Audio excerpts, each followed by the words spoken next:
நீ என்னை விட்டு பிரிந்து போகலாம். நீ இடதுபுறம் போனால் நான் வலதுபுறம் போகிறேன். நீ வலதுபுறம் போனால் நான் இடதுபுறம் போகிறேன் என்றார்.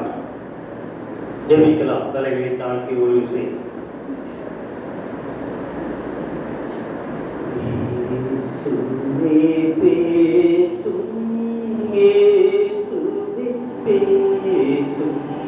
என்னோடு பேசும் இயேசுவே பேசும், இயேசுவே பேசும், என்னோடு பேசும். ஒரு வார்த்தை சொல்லும், ஒரு வார்த்தை சொல்லும், அடியேன் கேட்கின்றேன். ஒரு வார்த்தை சொல்லும், ஒரு வார்த்தை சொல்லும், அடியேன் கேட்கின்றேன். இயேசுவே பேசும், இயேசுவே பேசும், என்னோடு பேசும். நீர் என்னோடு பேசும். அதிகாலை வேளை, அதிகாலை வேளை உமக்காய் காத்திருப்பேன். அதிகாலை வேளை, அதிகாலை வேளை உமக்காய் காத்திருப்பேன். இயேசுவே பேசும், இயேசுவே பேசும், என்னோடு பேசும். நீர் என்னோடு பேசும்,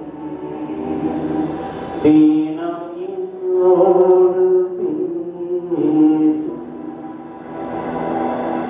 ஆத்தகப்பன், நீர் என்னோடு பேசாவிட்டால் யார் என்னோடு பேசக்கூடும்? கர்த்தருடைய செய்திகளை ஒருபொழுதுக்கும்படியாக ஜெபிக்கிறோம். ஆண்டவர் பேசி நாங்கள் கேட்கிறோம்.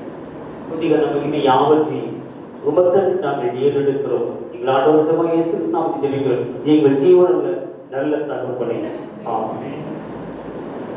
அருமையான புளியங்குடி தெற்கு சபையாருக்கு இறைமகன் இயேசு கிறிஸ்துவின் நாமத்தினாலே இனிய நல் வாழ்த்துக்களை உங்களோடு பகிர்ந்து கொள்வதிலே பெரும் மகிழ்ச்சி அடைகிறேன். இந்த வாய்ப்பை எனக்கு கொடுத்த நம்முடைய சேகர தலைவர் ஐயா அவர்களுக்கும், உபதேசியர் ஐயா அவர்களுக்கும், சபை மூப்பர்களுக்கும் நான் நன்றி தெரிவித்துக் கொள்கிறேன். இரண்டாவது முறையாக உங்களுக்கு நான் வந்திருக்கிறேன். கர்த்தர் உங்களோடு பேசும்படியாக கொடுத்திருக்கிற வார்த்தை, நீ இடதுபுறம் போனால் நான் வலதுபுறம் போகிறேன், நீ வலதுபுறம் போனால் நான் இடதுபுறம் போகிறேன். இந்த வார்த்தை ஆபிரகாமால் பேசப்பட்ட ஒரு வார்த்தை. யாரிடத்திலே பேசுகிறார் என்று சொன்னால் லோத்துவிடத்திலே பேசுகிறார். லோத்து என்பவர் யார் என்று சொன்னால் இந்த ஆபிரகாமுடைய தம்பி பையன். ஆபிரகாமுடைய தம்பி ஆரான். ஆரான் இறந்து விடுகிறார். தகப்பன் இல்லாத ஒரு பையன் லோத்து. அந்த ஆபிரகாமுக்கு லோத்து தம்பி பையன். இந்த ஆபிரகாம் லோத்துவை பார்த்து சொல்லுகிறான், தன்னுடைய உடன் பிறந்த சகோதரனுடைய மகனிடத்திலே பேசுகிறான்.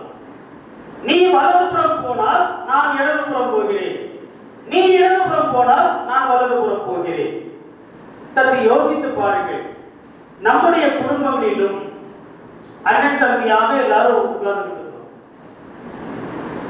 பழைய காலங்களில் கூட்டு குடும்பங்கள் இருந்துச்சு. இன்னைக்கு யாரும் கூட்டு குடும்பங்கள்னா இல்லை. திருமணம் ஆகி வருகிற பொழுதே பிள்ளையை தனித்து வைக்கக்கூடிய காலகட்டத்திற்கு நாம வந்துவிட்டோம். இன்றைக்கு ஏராளமான பிரச்சனைகள் குடும்பங்களுக்குள் நிலவி கொண்டிருக்கிறது. அண்ணன் தம்பிக்குள்ளதான் பிரச்சனை இருக்கும். எந்த குடும்பத்துல ஒரு பிரச்சனைனாலும் கண்டிப்பாக அண்ணன் தம்பி சகோதரருக்குள்ள ஏற்படக்கூடிய பிரச்சனை தான். இது இன்னைக்கு நேர்ந்து இல்லை, ஆபிரகாம் காலத்திலிருந்தே வந்துருச்சு. ஏன் ஆபிரகாம் தன்னுடைய மகன் அபிமேலெக் தானே, தன்னுடைய மகனை பார்த்து இந்த வார்த்தையை பேச வேண்டும். ஆபிரகாமுக்கு ஆண்டவர் ஒரு கட்டளை கொடுக்கிறார். என்ன கொடுக்கிறார்? ஆதியாகமம் 12ஆம் அதிகாரம் 1 வசனம். கர்த்தர் ஆபிரகாமை நோக்கி நீ உன் தேசத்தையும் உன் ஜனத்தையும் உன் தகப்பனுடைய வீட்டையும் விட்டு புறப்பட்டு நான் உனக்கு காண்பிக்கும் தேசத்துக்கு போ. ஆபிரகாமோடு ஆண்டவர் முகமுகமாய் பேசுகிறார். ஆபிரகாமுக்கு ஆண்டவர் ஒரு கட்டளை கொடுக்கிறார். நீ இந்த இடத்துல இருக்க வேண்டாம்ப்பா, இடத்த காலி பண்ணு. எங்க போறது? நான் உனக்கு காண்பிக்கிற தேசத்துக்கு போ. உன்னுடைய சொந்த மண், சொந்த ஜனம், சொந்த ஜாதி, உறவு எல்லாத்தையும் விட்டுட்டு போ.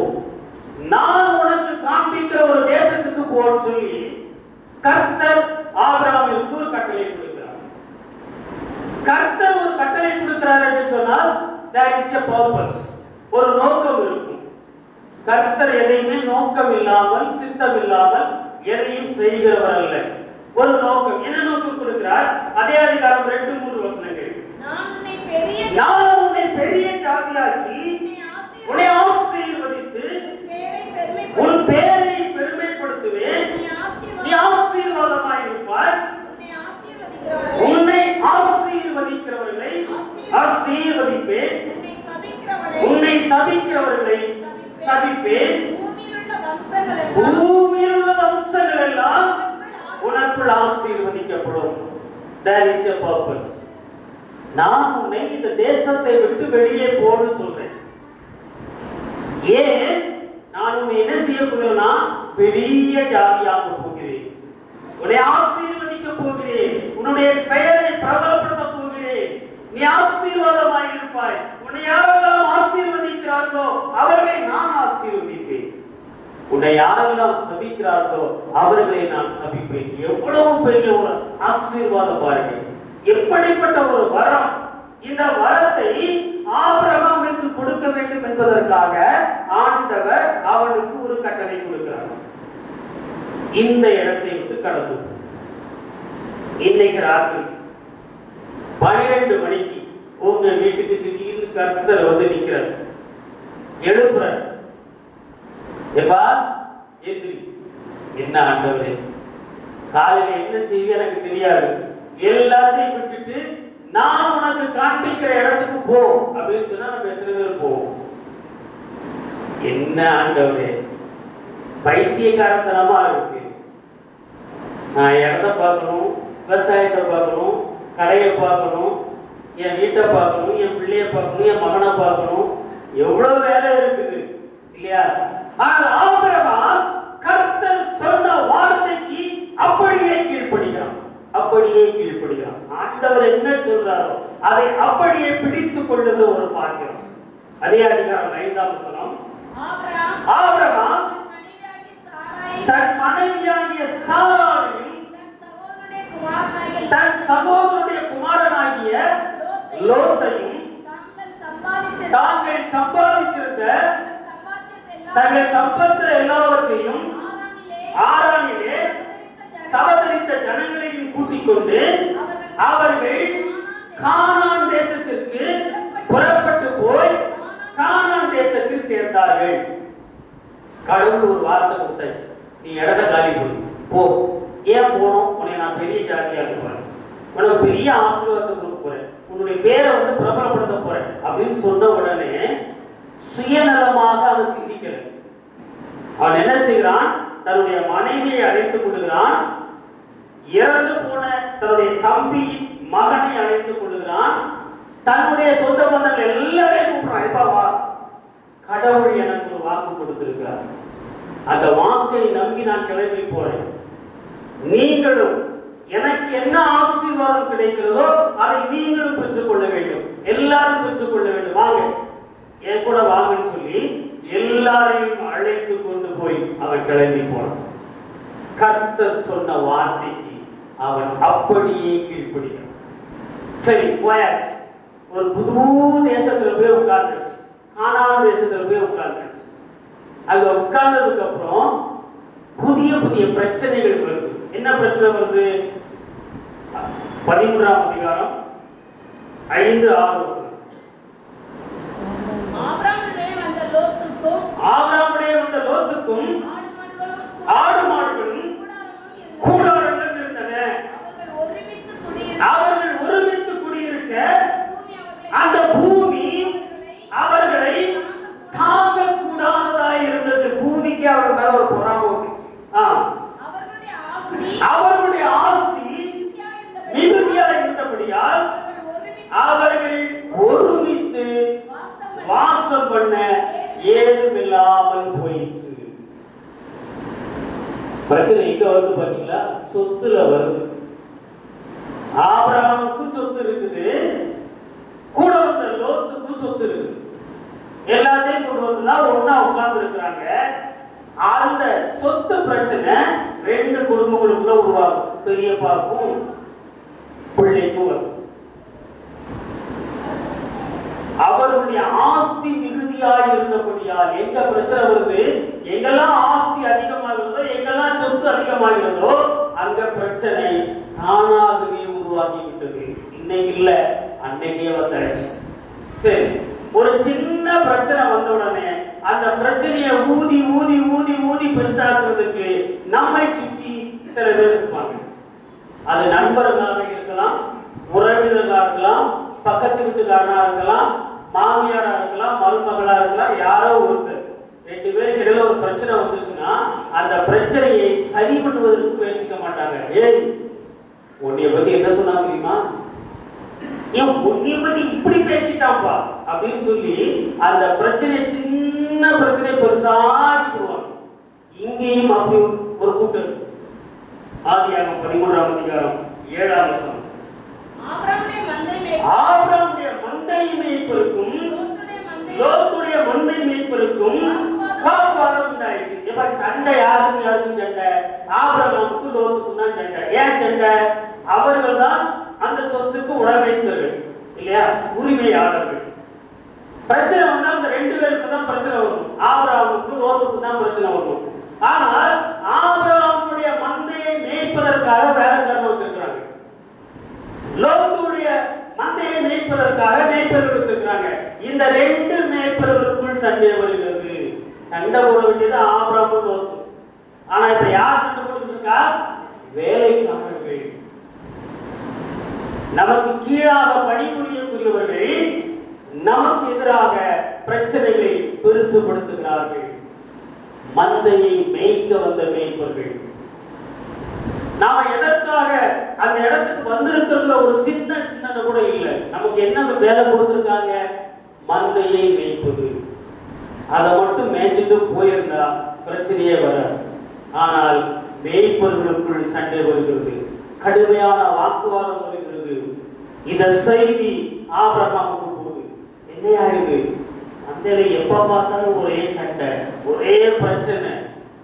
வாட அவங்கள வாண்டான், இவாட அவங்கள வாண்டான்னு சொல்றான். அந்த ஆடு இங்க வந்துச்சுன்னா இந்த ஆடு அங்க போயிடுச்சுங்கிறான். ஒரே பிரச்சனை, எப்ப பாரு சண்டை நடந்துட்டே இருக்கு. இந்த செய்தி ஆபிரகாமுக்கு போகுது. சற்று யோசித்து பாருங்கள். ஆபிரகாம் கர்த்தரோடு முகமுகமாய் பேசுகிறவர், கர்த்தருடைய வார்த்தைக்கு கட்டுப்பட்டு கீழ்ப்படிந்து நடக்கிறவர். அவர் தான் அந்த குடும்பத்துல பெருசு, மூத்தவர். பிரச்சனை யாருக்கு வருது? தன்னோடு பிறந்த தன் சகோதரனின் மகனோடு பிரச்சனை வருது. நம்மனா என்ன செய்வோம்? ஒரு பொடிப்பையன், இந்த பொடிப்பைய என்ன பிரச்சனை பண்ணிட்டு இருக்காங்க? அந்த பொடிப்பையில கூட்டு வந்து தப்பு. இந்த பொடிப்பையில எப்படியாவது விரட்டி விட்டுரும் இப்படி நம்ம நினைப்போம். ஆனால் ஆபிரகாம் கடவுளுக்கு பயந்து இருக்கிற ஒரு மனிதன் என்ன செய்யறான் பாருங்க. 13ஆம் அதிகாரம் 8ஆம் வசனம். ஆபிரகாம் லோத்தை நோக்கி, எனக்கும் உனக்கும் என் மேய்ப்பருக்கும் உன் மேய்ப்பருக்கும் வாக்குவாதம் வேண்டாம், நாம் சகோதரர். பாருங்க, ஆபிரகாம் இறங்கி வாரான். நான் போய் எப்படி பேசுறது? நான் பெரியவன் இல்லையா?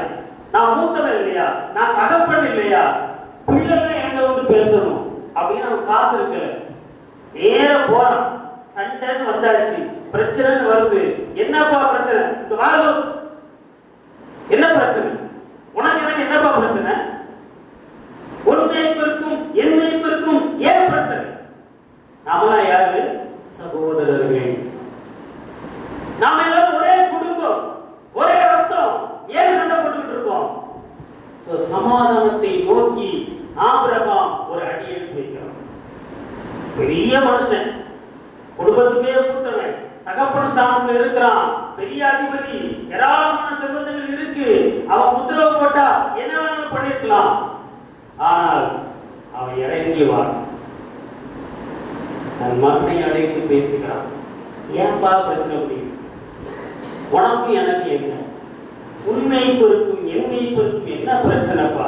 சமாதானமா போயிடலாம். என்ன போயிடலாம்? என்ன பிரச்சனை? வா உட்கார், பேசுவோம். அடுத்த 9ஆம் வசனம். இந்த தேசம் எல்லாம் உனக்கு முன் இருக்கிறது அல்லவா? நீ என்னை விட்டு பிரிந்து போகலாம். நீ இடதுபுறம் போனால் நான் வலதுபுறம் போகிறேன். நீ வலதுபுறம் போனால் நான் இடதுபுறம் போகிறேன். அவ்வளவுதான். நம்ம சிம்பிள். ஏன் சண்டை போட்டுட்டு இருக்கோம்? இந்த தேசம் எவ்வளவு பெரிய தேசம். இந்த சொத்து கடவுள் கொடுத்தது, இந்த ஜீவன் கடவுள் கொடுத்தது, ஆஸ்தி கடவுள் கொடுத்தது, எல்லாமே ஆண்டவர் கொடுத்தது. ஏன் சண்டை போட்டுட்டு இருக்கோம்? இந்த பூமி நமக்கு முன்பாக இருக்கிறது அல்லவா? எவ்வளவு பெரிய பூமி. நம்ம பிறக்கும் போது என்னத்தை கொண்டு வந்தோம்? ஒண்ணும் கொண்டு வரல. எல்லாம் கர்த்தர் கொடுத்தது. ஏன் சண்டை போட்டுட்டு இருக்கோம்? ரைட். ரெண்டு பேருக்கு மனக்கசப்பு வந்துருச்சுப்பா. உனக்கு என்னை பிடிக்கல, எனக்கு உன்னை பிடிக்கல. ரைட். ஏன் மனக்கசப்போடு இருக்கணும்? பிரிந்து போகலாம். ஒன்னா உட்காந்து நம்ம என்ன செய்ய வேண்டாம்? நிர்வாகம் பண்ண வேண்டாம். தனித்தனியா பிரிஞ்சுக்கலாம். சந்தோஷமா போகும். உனக்கு என்னதான் வேணும் எடுத்துக்கோ. நீ இடது பக்கம் போனா நான் வலது பக்கம் போயிடுவேன். இல்ல நீ வலது பக்கம் போறனா நான் இடது பக்கம் போயிடுவேன். அவ்வளவுதானே. உனக்கு எது வேணுமோ எடுத்துக்கோ. என்ன வேணுமோ எடுத்துக்கோ. எல்லாத்தையும் எடுத்துட்டு போ. மிச்சம் மீதி நான் எடுத்துக்கிறப்பா. எவ்வளவு பெரிய மனசு பாரு ஆபிரகாம். இந்த வார்த்தையை சொல்வதற்கு எவ்வளவு பெரிய மனசு வேணும். நீங்கள் நானும் சொல்லிடுவோமா? எவ்வளவு சண்டை போட்டு இருக்கோம். எத்தனை பேருக்கு சண்டை போட்டு இருக்கோம். முகம் கொடுத்து பேச முடியல. சர்ச்சுக்கு வரோம், முகம் கொடுத்து பேச முடியல. ஒரு மனக்கசப்பு இருக்குது, சண்டை இருக்குது, தோற்றம் சொல்ல முடியல. வீட்டுக்குள்ள அப்பாட்ட பேச முடியல, பிள்ளைகிட்ட பேச முடியல, மாமியார்கிட்ட பேச முடியல, மருமகிட்ட பேச முடியல, தம்பிகிட்ட பேச முடியல, தம்பி பிள்ளைகிட்ட பேச முடியல, பக்கத்து வீட்டுக்காரங்கிட்ட பேச முடியல, நண்பர்கள்ட்ட பேச முடியல. நேற்று வரைக்கும் எப்படி கூடி கழிச்சு ஒன்னா சந்தோஷமா இருந்தோம். ஆனா இன்னைக்கு சண்டை போட்டு கிடக்கும். வெட்டு குத்து. நாம் எல்லாம் சகோதரர்கள், நாம் எல்லாம் கிறிஸ்தவர்கள், நாம் எல்லாம் கிறிஸ்தவர்கள். நாமே சண்டை போட்டு நம்முடைய சமாதானம் இல்ல. யாருடைய சமாதானம் போக முடியல. யாரையும் சந்தோஷமா முகம் கொடுத்து பேச முடியல. யாரையும் கை கொடுக்க முடியல. எப்படிப்பட்ட ஒரு வாழ்க்கையை வாழ்ந்து கொண்டிருக்கிறார். இன்னைக்கு எனக்கு 50-54 வயசு ஆகுது. எவ்வளவு பிரசங்கம் கேட்டிருப்பேன். உங்களுக்கு 70 வயசு ஆகுது, 60 வயசு ஆகுது. எவ்வளவு பிரசங்கம் கேட்டிருப்பீங்க. ஒரு வருஷத்துக்கு 52 ஞாயிறு. இது போக பண்டிகை, இது போக டிவில எப்ப பார்த்தாலும் ஒரு பிரசங்கம். ஆசீர்வாத டிவில பிரசங்கம் பண்ணிட்டே இருக்கு. கோவன் சிலாசஸ் வந்தா ஓடிடுறோம். டிஜிஎஸ் தினகரன் பாஸ்கர் வந்தா ஓடிடுறோம். யார் எங்க பிரசங்கம் பண்ணாலும் ஓடிடுறோம்.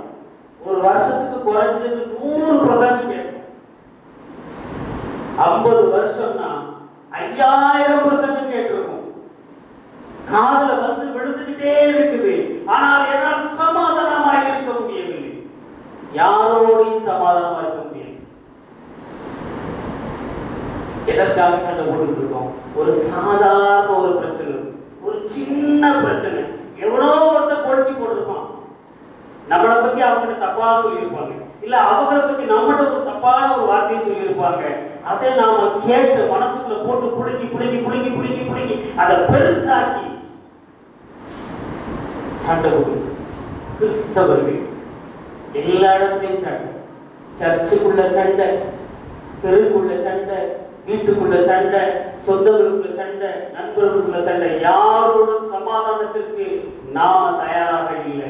ஆனால் ஆபிரகாம் அவ்வளோ பெரிய இடத்துல இருந்தாலும் சரி, அவ்வளோ பெரிய செல்வந்தனாக இருந்தாலும் சரி, அவ்வளோ பெரிய வயசுல மூத்தவனாக இருந்தாலும் சரி, இறங்கி கீழே வாரான். வா பேசுவோம், வா என்ன வேணும் எடுத்துக்கோ, எடுத்துக்கோ, என்ன வேணுமோ எடுத்துக்கோ, எடுத்துட்டு உனக்கு எங்க பிடிச்சிருக்க போ.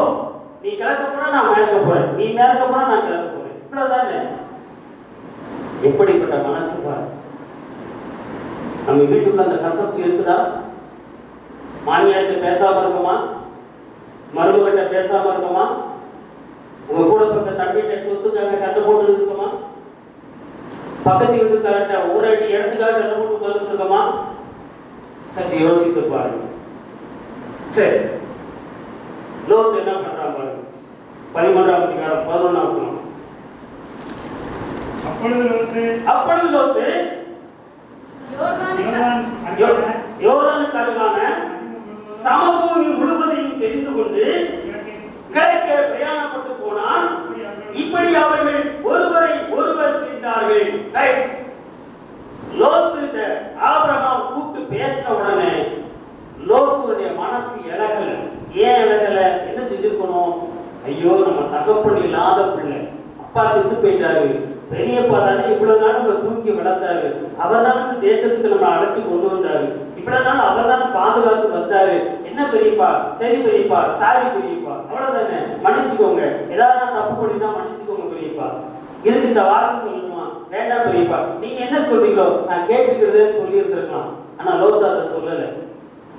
அல்லது கர்த்தருடைய பிள்ளைகளாக என்ன செஞ்சிருக்கலாம்? ஒரு இடத்துல அந்த இடத்துல ஜெபம் பண்ணி முழங்கால் போட்டு, ஆண்டவரே, எனக்கும் இங்க பெரியப்பா கடையில ஒரு பெரிய மனக்கசப்பு வந்துருச்சு, எங்க குடும்பத்துக்குள்ள ஒரு பெரிய சண்டை வந்துருச்சு, இப்போ பேச்சுவார்த்தைக்கு பெரியப்பா கூப்பிட்டு இருக்கிறாரு, நான் என்ன பேசணும், நான் எப்படி பேசணும், கர்த்தர் எனக்கு வழி கொடுங்கன்னு சொல்லி ஆண்டவருக்கு ஒப்பு கொடுத்துட்டு அங்க போயிருக்கணும்.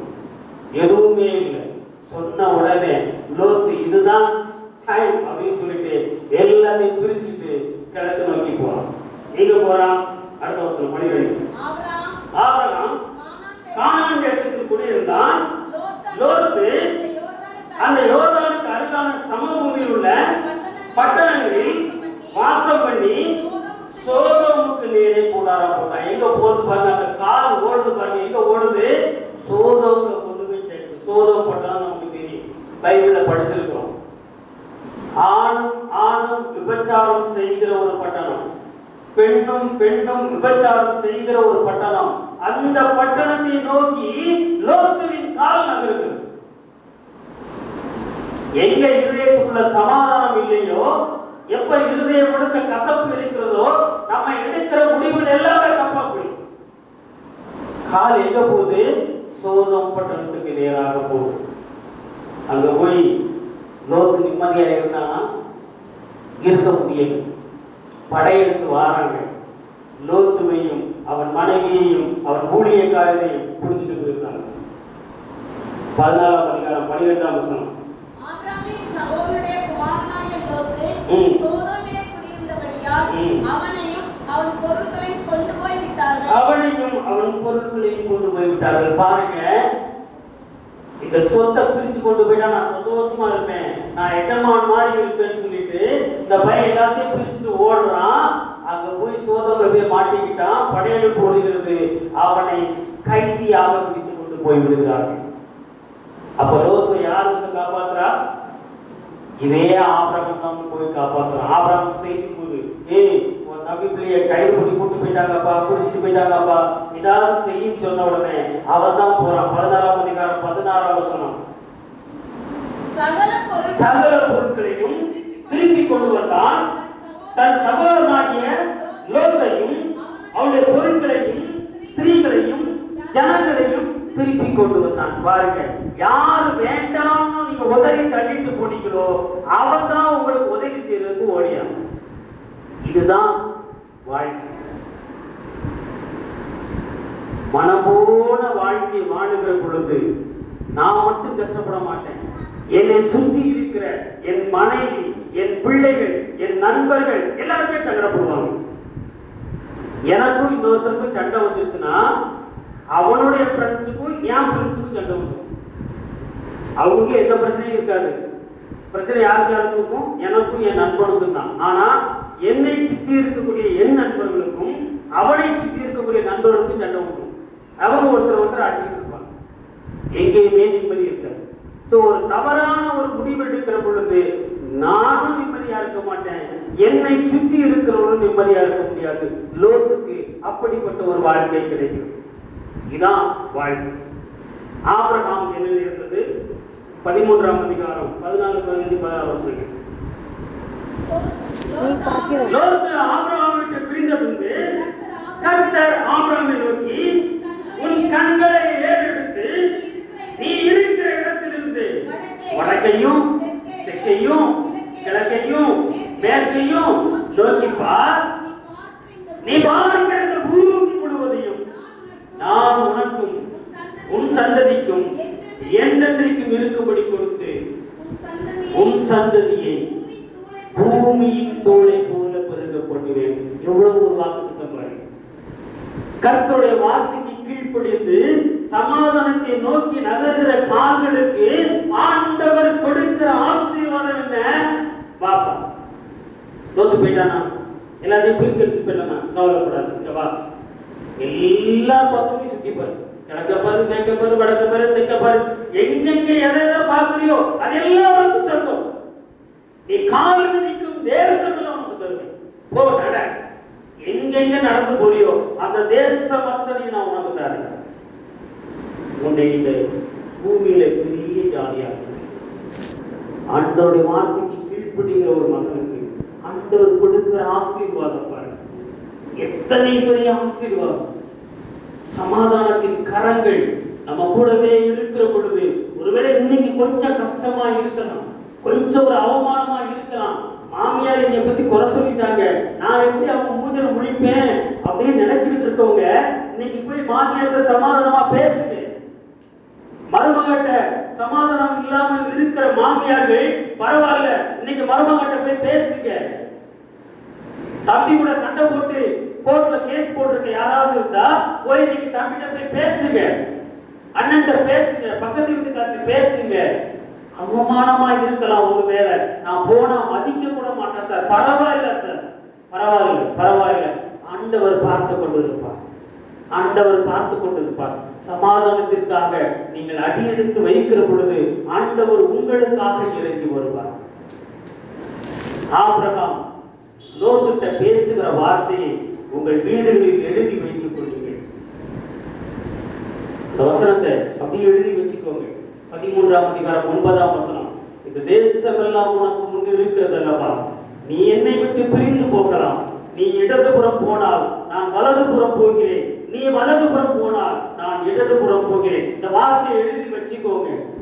எப்பெல்லாம் பிரச்சனை வருதோ, மனிதர்களோடு எப்பெல்லாம் பிரச்சனை வருதோ அந்த வசனத்தை பாருங்க. உங்க தம்பி கூட உங்க சண்டை வருதா, அந்த வசனத்தை பாருங்க. நீ இடதுபுறம் போனால் நான் வலதுபுறம் போகிறேன், நீ வலதுபுறம் போனால் நான் இடதுபுறம் போறேன் சொல்லிட்டு விட்டு கொடுத்து போ, விட்டு கொடுத்து போ. கர்த்தர் 100 மடங்குகளை ஆசீர்வதித்தார். கர்த்தர் தான் இந்த வார்த்தையை ஆசீர்வதிப்பாராக.